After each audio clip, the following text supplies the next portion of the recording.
It is a really cool experience. It has completely transformed my life. Hi everyone, welcome back to our channel. I am Cassandra Hope. I am the founder of the IBS Academy, and I am also a registered holistic nutritionist. And I'm talking today about my experience with the low-lectin keto diet.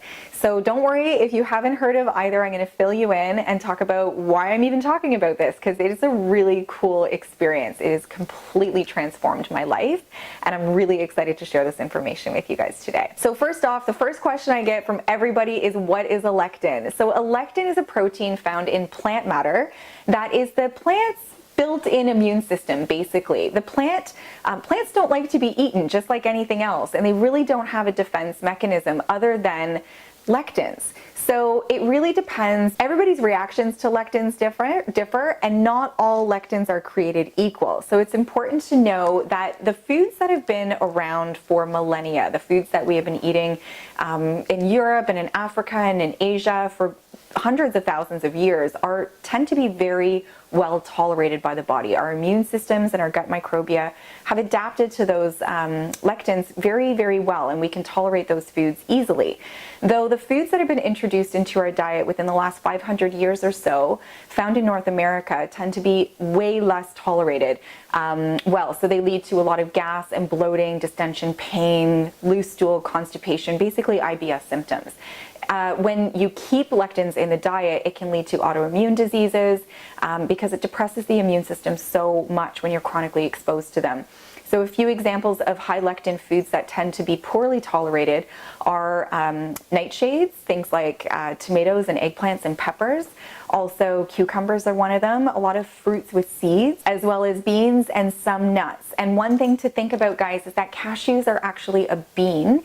It is not a nut. So one thing that I've moved away from is any nuts that are high in lectins on my keto diet. And I have noticed a massive improvement, not only in my energy, my clarity of thought, but a massive reduction in water retention and improvement in my body composition.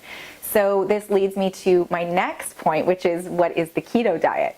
So the keto diet is basically a way of eating that is very high fat and medium on the protein macros, and a little bit of carbohydrates. Your carbohydrates are coming generally from fibrous carbs, which are your vegetables.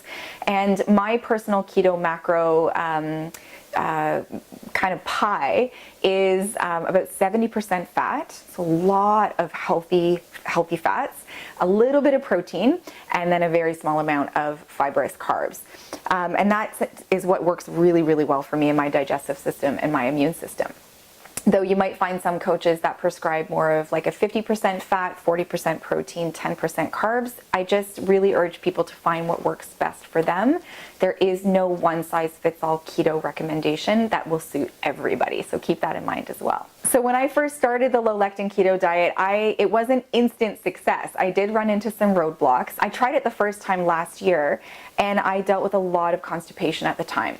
So what I had to do is I had to improve my gallbladder health and my liver health. So I did a 10-day liver detox, the one that we actually offer at the IBS Academy. If you are curious and learning more about it, you can just follow the link in the comment section below, and you can learn all about how we prescribe a fabulous in-home liver detox program, the same one I used to help to reverse these side effects.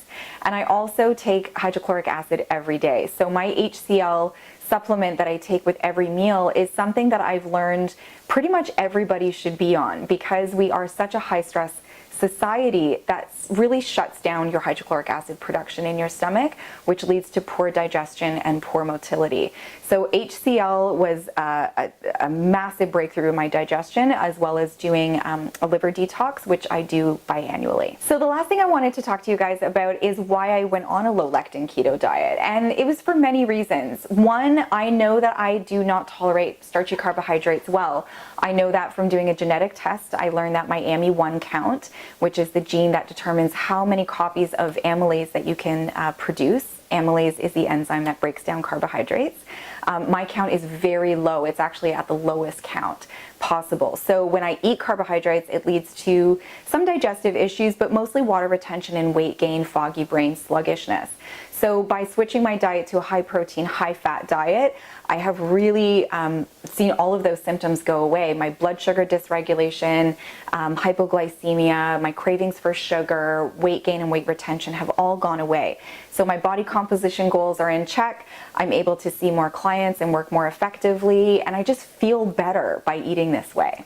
So I hope this has been really insightful. I do plan on coming out with some amazing content for you guys on a low-lectin keto diet, but for now, I hope this helps to kind of plant a seed or set a fire within you to do some research and learn if this might be a fabulous way for you to eat so that you can get your body composition goals met as well as your digestive and immune system goals in check. As always, thank you for joining us. I love that you're here, and we will see you guys soon. Bye.